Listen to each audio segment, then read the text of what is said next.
My name is Jack McLord, aka Izzy James. Presently, I live in Monroe, New York, which is a suburb just north of New York City, about an hour out of New York City.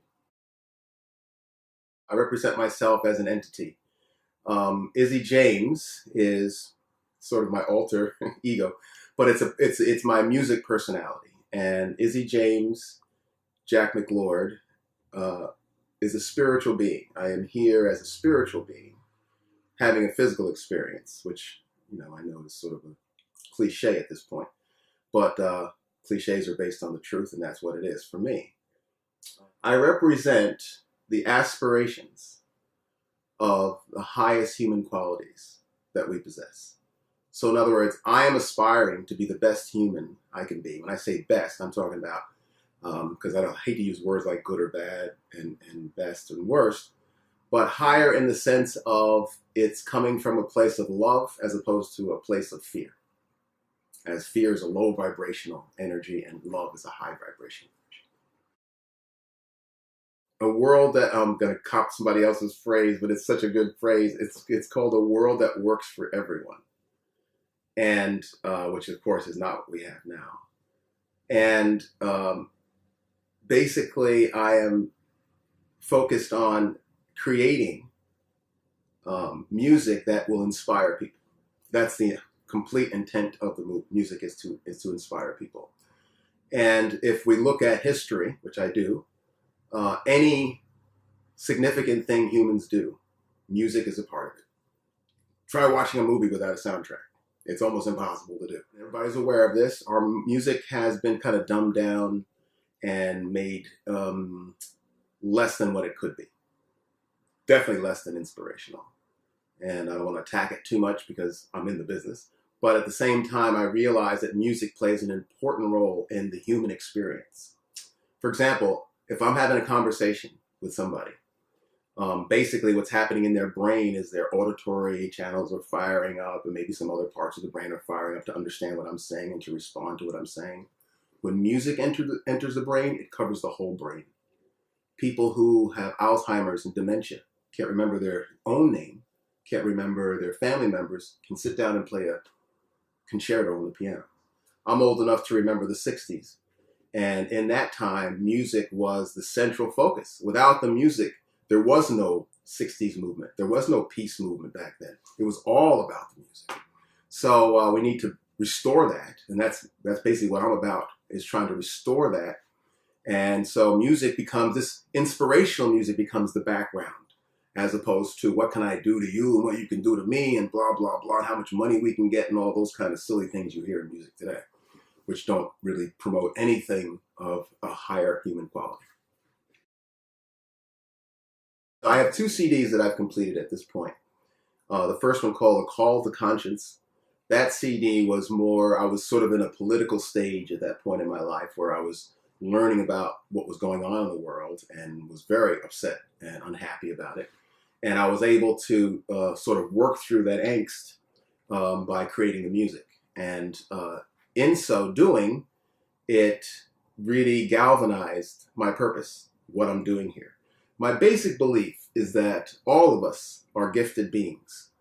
And the key to our having a successful life is to figure out what those gifts are and then utilize them. And utilize them not only for ourselves, but utilize them for the whole, for everyone. And so the most predominant gift that I have is music talent. I have other gifts, but the music talent is definitely the top of the food chain for me. And I believe it also is the way to get past people's defense mechanisms. So I do a lot of talking and speaking. I've done quite a bit of public speaking. And I know that when you use words, people will tune in, tune out, whatever. They'll put up stop signs. Oh, that's the wrong word. I don't like that word. Use the word God, and you can get all kinds of reactions from people. But you put it in a song, and you get a whole different reaction. So in the music, I'm going to let some of my secrets out. Basically, the music I felt had to be very appealing just on its own. And so when the music is done in a way that aligns with us, it is a very, very strong influence on us and can lift us out of a bad mood. It happens to me all the time. I'll put on a song, sometimes my own, sometimes Marvin Gaye, sometimes Stevie, whatever, and I'll feel better. I mean, I know I feel better after hearing that song. So that is kind of in a nutshell, my mission is to get this music in the airwaves. And it's really not about me becoming successful as me, because my whole belief system is about we all need to be successful. I can't be successful unless you're successful in the truest sense of the definition of success that I have. Success for me means that, because I wrote a song called We Are One. And what I mean by that, we're not actually the all same person, but we are of the same energy. We come from the same source. And in that sense, we are one. There's only one. And we come from that. We are sparks of that. Izzy James, as I said, is my music personality, and I have a website. You can go to the website and read a little bit about me. I have a Facebook page. You can go there and check that out. As I said before, you can definitely engage in the music. I'm looking for, now ready to start performing the music live. And the music doesn't fit into sort of the standard categories. So it's not gospel, it's not Christian rock. And so I would give it a category. It's I have to. It's inspirational music. Okay, and there's some of it that relates directly to God. Some of it, and it's my experience with God. And some of it's more, like I say, socially relevant music. The recent music that I'm doing now, it's all very inspirational. Beautiful People is one of the songs. We Will Rise is one of the songs. These songs are all about us coming up to that high level. And I performed some of these songs down in South Carolina, in Myrtle Beach, at a spiritual center recently. And the response was very strong. People came out of there saying, oh, I wish I had that song every morning so it would lift me up for the day. And that's exactly what I'm going for. I think it's kind of how I'm built. I have a belief that there are people on the planet who are here to be of service to others. I'm one of those people. I went back to school back in 2006, 2007 for training as a health counselor, holistic health counselor. We were told what we should charge for it, and I said, that's way too much money. That's way too much money. I do it for free now.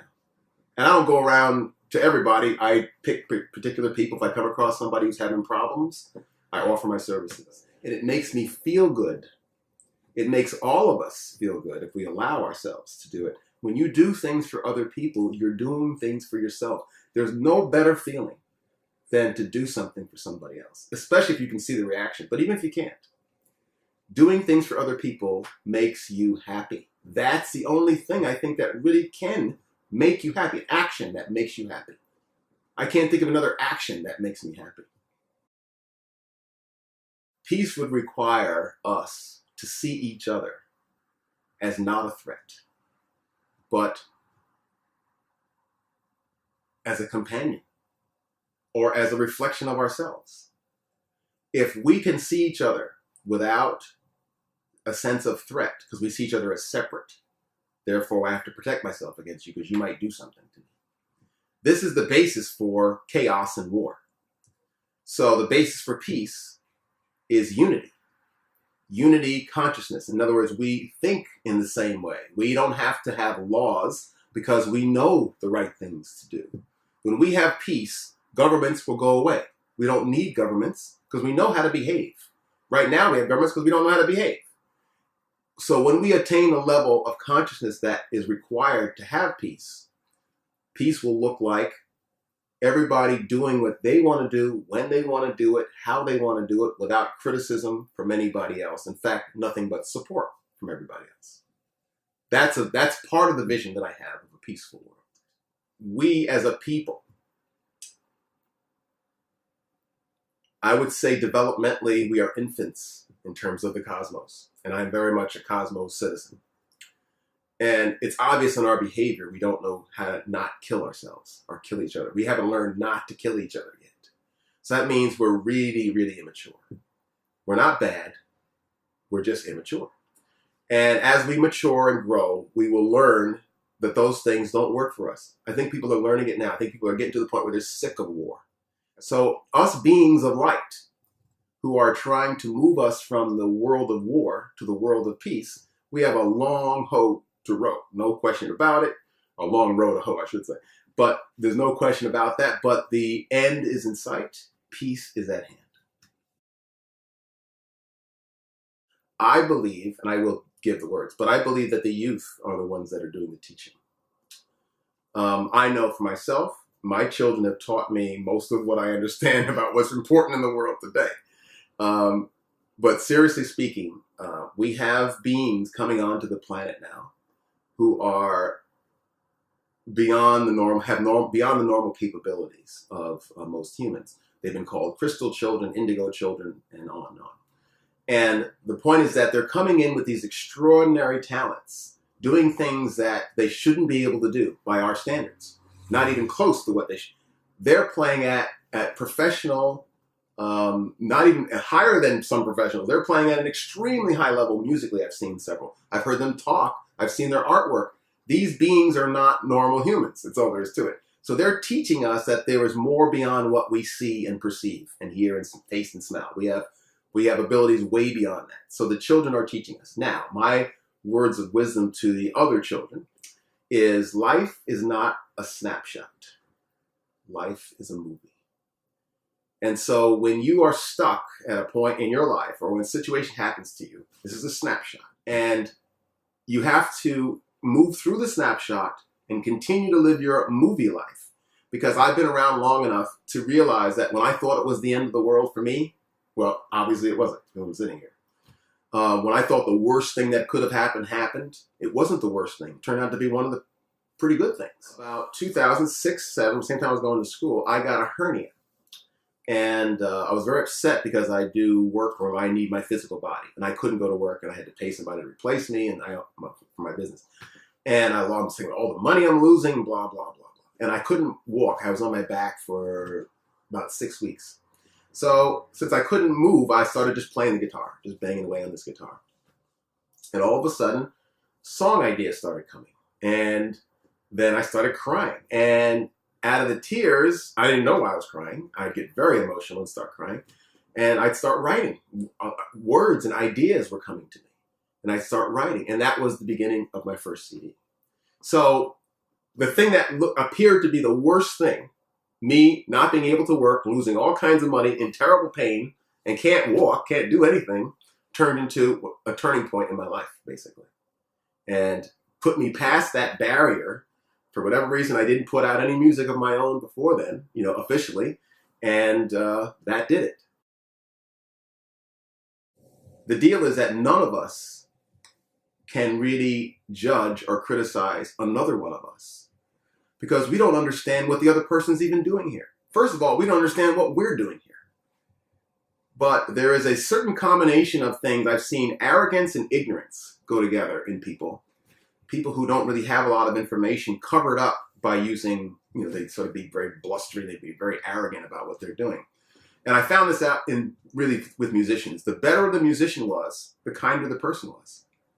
They were confident in their abilities. They didn't need to prove anything to anybody. They weren't trying to make somebody look bad so they can look good. These are all ego-driven kind of behavior. And unfortunately, it's really encouraged by the social media and the media in general in our country. But it doesn't make you feel good. It makes you feel bad. So it's a very simple thing. I'm gonna take somebody else's line that I've learned from. Follow your heart's highest excitement. Figure out what makes you excited and do it. And don't worry about what anybody else says. They don't know. I don't care if they're your parents. I don't care if they're the President of the United States. I don't care who they are. If they're another human being, they don't know what you want.